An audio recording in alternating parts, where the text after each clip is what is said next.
In this video, I'm gonna talk about how to fix Discord screen share error 2012 error code that is happening for many users when they're trying to use the Discord.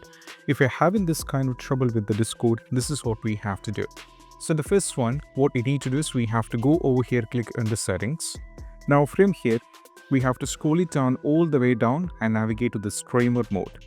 From here, what you need to do is you can see there is an option called automatically enable streamer mode if OBS or XSplit are running, and also there is an option called enable streamer mode. So what you need to do is make sure both these two things are turned on.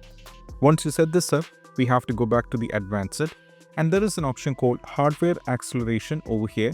So what you need to do is if it is turned on, you have to try turning off this. If it is turned off, try turning on this, vice versa as well. So I'll go for try turning on this, so it will be restarting the Discord once again. So it will be like giving a fresh start for the Discord.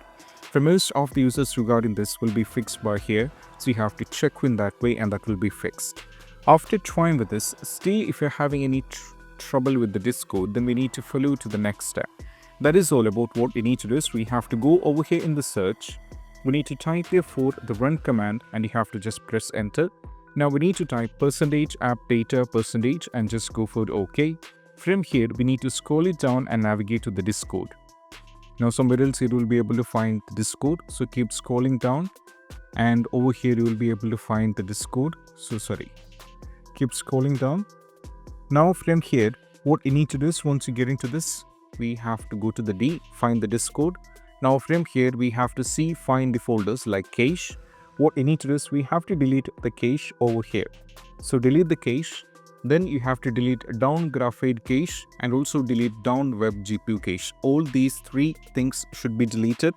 After deleting this, we have to check with it. After deleting, you have to close this. Go back here. Now we need to type for the settings. Then what you need to do is we have to go to the settings. Now from here, what you need to do is we have to go to the network and internet. Over here at the top, we need to navigate to.